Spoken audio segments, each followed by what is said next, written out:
Πάμε να πούμε μια καλημέρα στον κύριο Απόστολο Δοξιάδη, έναν εκ των συγγραφέων πνευματικών ανθρώπων που υπογράψανε αυτή τη διακήρυξη, ας πούμε, αυτή την έκκληση. Καλημέρα σας. Έχουμε και τον Δημήτρη Μητρόπουλο εδώ κοντά μας, θα τον δούμε και αυτόν. Για πέστε μας τώρα, τι ανάγκη εξυπηρέτησε, δηλαδή τι σας σώτησε να συνεννοηθείτε μεταξύ σας σε ένα τέτοιο κείμενο και να τα πείτε αυτά? Κοιτάξτε, πολλοί από τους ανθρώπους αυτούς που υπογράφουν είναι ίσως όχι όλοι μαζί, αλλά σε ομάδες παρέες. Ναι. Και τον τελευταίο καιρό η ίδια η κατάσταση έχει φέρει ανθρώπους που δεν κουβεντιάζαν για πολιτικά κυρίως, που κουβεντιάζαν πιο πολύ για άλλα θέματα, να μιλάμε πολύ συχνά για τα ίδια και τα ίδια, να σχολιάζουμε, να κριτικάρουμε μεταξύ μας. Όπως οι παρέες των περισσότερων Ελλήνων, φαντάζομαι, ο καθένας από τη σκοπιά του. Αυτό που παρατηρούμε πολλοί από εμάς είναι ότι τα κύρια διλήμματα και η ουσία του προβλήματος της Ελλάδας σήμερα ουσιαστικά αποκρύπτεται από ένα λόγο που εμείς τον ονομάζουμε λαϊκίστικο, και βέβαια λαϊκίστικο στη συγκεκριμένη περίπτωση, αυτός περίπου είναι ο ορισμός, είναι ο λόγος που κολακεύει, που λέγεται για να αρέσει στον κόσμο και όχι και να είναι εύκολα εύπεπτος, έστω και αν είναι ψευδής, και δεν λέει την ομοία αλήθεια, γιατί συχνά μπορεί να είναι δυσάρεστη. Λαϊκίστικος είναι ο λόγος της κυβέρνησης, της αντιπολίτευσης, ή ο πολιτικός λόγος συνολικά? Κοιτάξτε, ή συνολικά, και της αντιπολίτευσης και της κυβέρνησης και των δημοσιογράφων. Και της πλατείας συντάγματος. Να σας πω. Ναι. Ο λαϊκίστικος είναι ο λόγος πολλών πολιτικών, ή θα έλεγα των περισσότερων, και θα μπορούσα να πω και όλων κάποιες φορές. Δηλαδή ακόμα και ο Πρωθυπουργός, που συχνά προσπαθεί να είναι πιο ειλικρινής, να το πω έτσι, κάποιοι υπουργοί, τις άλλες στιγμές λέει, ενδίδει σε συνθήματα εύκολα, σε μια συνθηματολογία, σε πράγματα που θα αρέσουν είτε στο κόμμα του, είτε σε κάποιες μερίδες του κόμματός του, είτε σε άλλους, και όχι αυτά που υποστηρίζουν τη θέση του.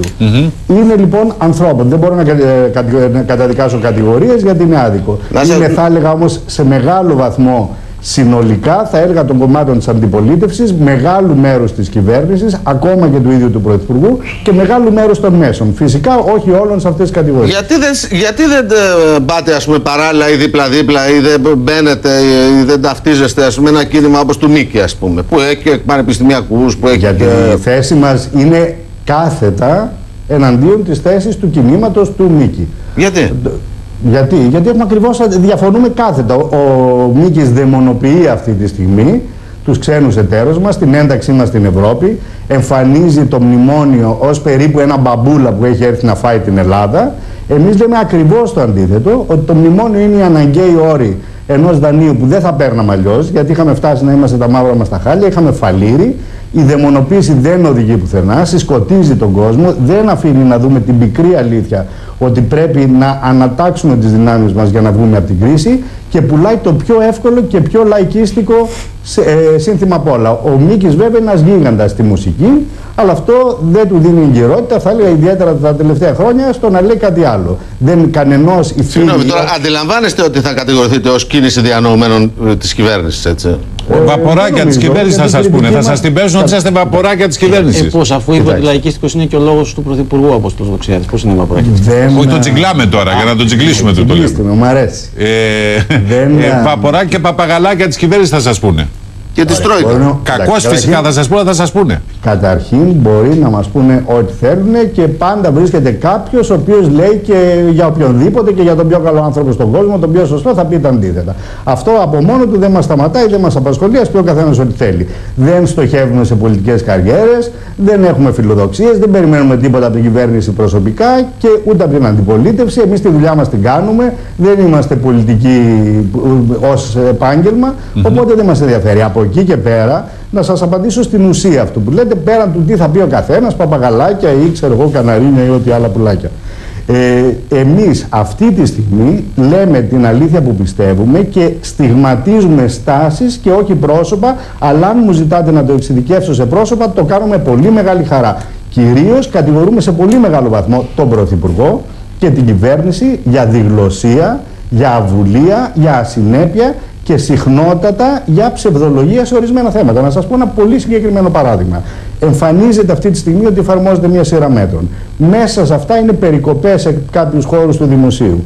Είναι γνωστό ότι σε πολλούς χώρους οι περικοπές έχουν γραφτεί και με στοιχεία αυτά είναι πλασματικές και οι ίδιοι υπουργοί, ας πούμε, που κόβουν κάποια επιδόματα ή κάτι άλλο, τα δίνουν με άλλο τρόπο που δεν εμφανίζεται. Αυτό λοιπόν είναι μια κοροϊδία του ελληνικού λαού τελικά. Το λέμε άνετα. Ο Πρωθυπουργός συχνά λέει άλλα το πρωί και άλλα το απόγευμα ανάλογα σε ποιον μιλάει. Κρίνουμε λοιπόν την ασυνέπεια αυτή από όπου και αν προέρχεται και αν αυτό είναι η δουλειά του παπαγάλου, μπορεί να είμαστε και παπαγάλοι. Τη Νέα Δημοκρατία πώς τη βλέπετε και τον κύριο Σαμαρά? Τη Νέα Δημοκρατία και τον κύριο Σαμαρά τους βρίσκω να ακολουθούν αυτή τη στιγμή στη γραμμή του κυρίου Σαμαρά, την εκπεφρασμένη, το χειρότερο λαϊκισμό από όλους. Το λέω πολύ καθαρά.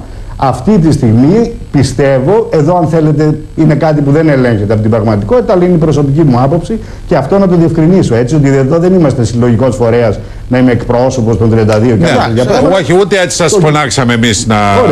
Όχι, το ξεκαθαρίζω γιατί να μην παρεξηγηθεί από κάποιους. Το κοινό μας έδαφος είναι το κείμενο, από εκεί ο καθένας μας λέει και ό,τι πιστεύει και ό,τι θέλει. Λοιπόν, κύριε Δοξιάδη, έχετε περάσει από την πλατεία Συντάγματος εσείς και οι παρέες σας? Έχω περάσει, ναι.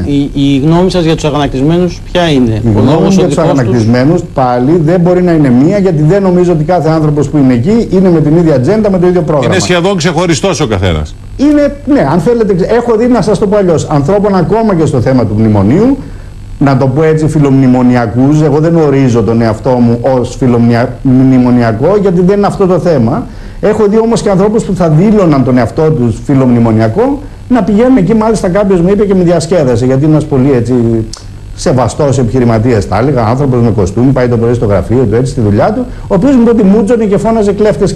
Είναι βέβαια τίμιος επιχειρηματίας. Λοιπόν. Άμα είναι τίμιος.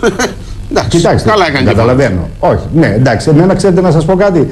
Έχω συμμετάσχει σε αυτό που λέγαμε, δεν μ' αρέσει ο μεγαλόσχημος τίτλος, ούτε το διαφημίζω, στην αντίσταση κατά της δικτατορίας. Αγωνιστήκαμε για να έχουμε κοινοβούλιο και δημοκρατία σε όποια μορφή της. Και αν είναι πεσμένη μορφή, ας την ανεβάζουμε. Εμένα δεν μ' αρέσει να μου τζώνω τη Βουλή. Δεν θα το έκανα. Το βρίσκω μια προσβολή σε πράγματα για τα οποία έχει χυθεί πολύ αίμα πολλών γενεών και πολλής αγώνας. Και βρίσκω αυτόν τον εύκολο λαϊκισμό να δέρνουμε ή να χαρτουγίζουμε ή να χτυπάμε τους πολιτικούς, πέρα του ότι είμαι κατά της βίας από όπου και αν προέρχεται. Το βρίσκω απαράδεκτο. Έχει λοιπόν, χαρακτηριστικά οχλοκρατίας. Έχετε δίκιο, αρκεί και από την άλλη μεριά και χωρίς να υπάρχει συμψηφισμός, γιατί άλλο το ένα, άλλο το άλλο, συμφωνώ απολύτως με αυτό που λέτε, αρκεί και εκείνοι που είναι μέσα στη Βουλή να σκέφτονται ότι έχει χυθεί αίμα για να είναι αυτοί μέσα στη Βουλή και να σέβονται και τον κόσμο και την οργή του. Έχετε απόλυτο δίκιο. Συμφωνώ απολύτως. Αν μου επιτρέψετε, ήθελα κάτι πριν να πω για το θέμα της τάσεως των δύο κομμάτων. Εγώ πιστεύω, και αυτό είναι που σας έλεγα, δεν ελέγχεται την πραγματικότητα, είναι η άποψή μου, ότι αν τη στιγμή της κρίσης, της πτώσης, αν θέλετε, της συνειδητοποίησης της τραγικότητας της κατάστασης, βρισκόταν η Νέα Δημοκρατία στην κυβέρνηση και το Πασόκ στην αντιπολίτευση, πιστεύω ότι θα είχε πάει με τον δρόμο αυτό η Νέα Δημοκρατία και θα έλεγε τα αντίθετα το Πασόκ. Δηλαδή, έτσι το βλέπω εγώ. Δεν πιστεύω ότι είναι κάποιος ιδεολογικός πυρήνας. Μάλιστα μου έκανε πολύ εντύπωση. Ξέρετε, τελευταία κουβέντιαζα με ένα βουλευτή του Πασόκ και ένα της Νέας Δημοκρατίας, ανθρώπους και τους δύο που τους θεωρώ πολύ σοβαρούς. Και μου λέγανε ότι βλέποντας το κοινό των κομμάτων τους σε συγκεντρώσεις, παρατηρούν μέσα σε κάθε ένα από αυτά τα δύο κόμματα, τα αντιμαχόμενα υποτίθεται, όλο το φάσμα των πολιτικών στιγμάτων και απόψεων, από πολύ αριστερές θέσεις ως πολύ δεξιές, και στα δύο.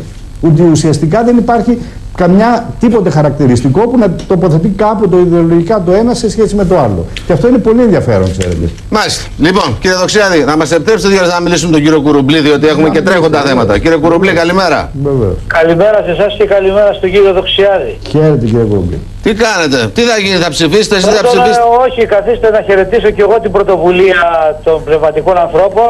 Ναι. Και θα έλεγα ότι είναι πολύ κρίσιμο και χρήσιμο στο δημόσιο λόγο να είναι και η παρουσία των πνευματικών ανθρώπων, η οποία πρέπει να πούμε ότι και αυτή, όπως και στο πολιτικό προσωπικό, τα τελευταία χρόνια έχει ένα πολύ μεγάλο έλλειμμα.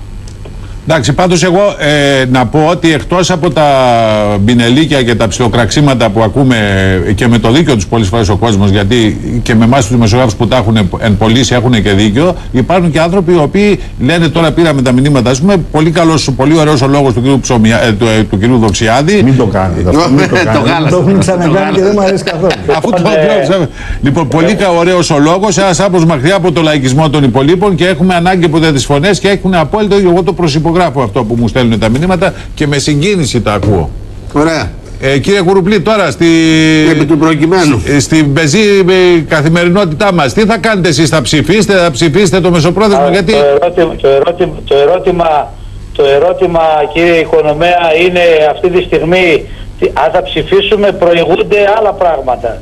Προηγείται αυτό που ζητήσαμε με την επιστολή μας, που είναι μια πολιτική... Δεν προλαβαίνει η κυβέρνηση να τα κάνει αυτά. Που είναι πώς δεν προλαβαίνει, μέχρι τις 20 του μήνα που θα ψηφιστεί το μνημόνιο, έχουμε πολύ σημαντικό πολιτικό χρόνο ικανό να μας δώσει τη δυνατότητα να κάνουμε έναν πολύ σε βάθος δημιουργικό διάλογο, να αποσαφινιστούν οι πτυχές όλης αυτής της ιστορίας. Κύριε Κουρουπλή. Και ένα λεπτό, να αναλάβουν την ευθύνη εκείνοι που κλήθηκαν να υλοποιήσουν. Ένα κτέ θα σου κάνει μόνο, το ξέρεις. Ένα κτέ. Όχι, θα το δούμε. Εάν σου κάνει ένα κτέ και σου πει 2 ώρες, πες τα στο κτέ. Σε καλύπτει, θα πες δεν ψηφίζεις. Όχι, δεν βιάζει. Η πρωτοβουλία δεν έχει μόνο απέτηση να γίνει ένα κτέ. Πιστεύω θα συνέλθει και η κοινοβουλευτική ομάδα, θα γίνουν πολλά πράγματα.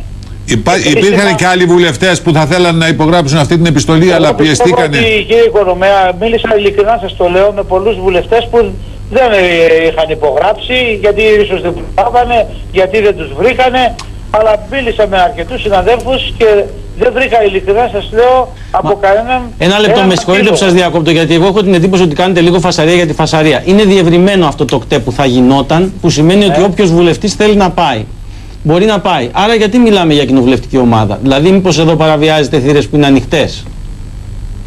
Κοιτάξτε, μπορεί ο καθένας να προσεγγίζει μια πρωτοβουλία με το δικό του τρόπο κάθε φορά και με βάση αυτό που υπηρετεί η άποψή του. Δηλαδή κάθε φορά που γίνεται μια κίνηση πρέπει να βρούμε έναν τρόπο να την ενοχοποιήσουμε. Όχι, μα δεν προσπαθεί κανείς να σας ενοχοποιήσει εδώ.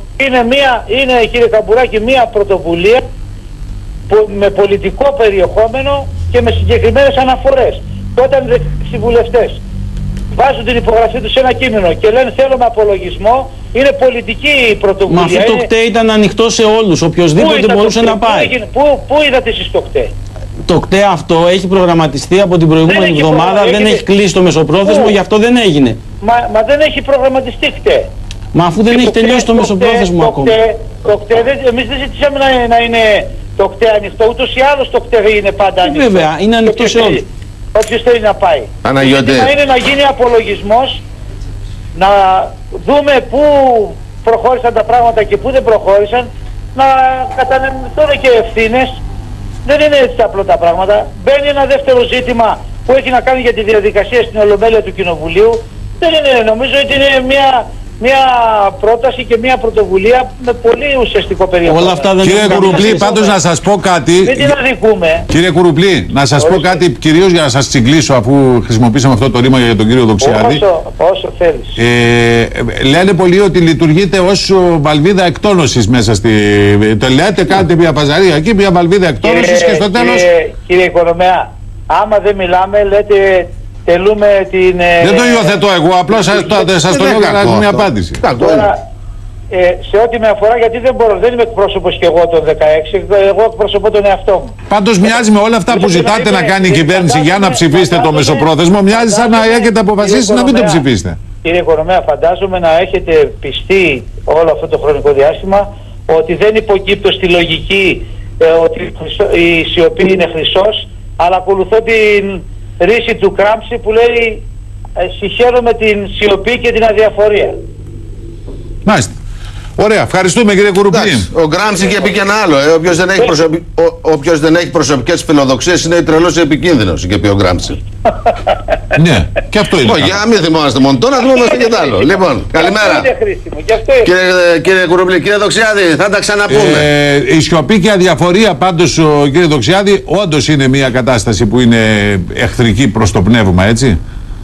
Κοιτάξτε, παρότι και δικοί σας συγγραφείς και πνευματικοί άνθρωποι και στη σιωπή και στην αδιαφορία έχουν ασκηθεί εν πολλοίς. Αυτό πάντως δεν το υιοθετώ. Δηλαδή ότι οι πνευματικοί άνθρωποι, αν δεν μιλήσουν, προδίδουν κάτι ή πρέπει να μιλάνε πάντα για τα θέματα που συμβαίνουν. Πιστεύω ότι πολλοί άνθρωποι μιλάνε και κάνουν τη δουλειά τους μέσα από το έργο τους και ότι όποιος κάνει καλά τη δουλειά του συμβάλλει στην προκοπή ενός τόπου. Έτσι, γιατί το αντιμετώπισα, ξέρετε, και με κάποιους φίλους που τους κουβεντιάζαμε για το κείμενο αυτό και είπαν: παιδιά, μπορεί να συμφωνώ, μπορεί να διαφωνώ, δεν μου αρέσει να υπογράφω κείμενα. Απολύτως σεβαστό.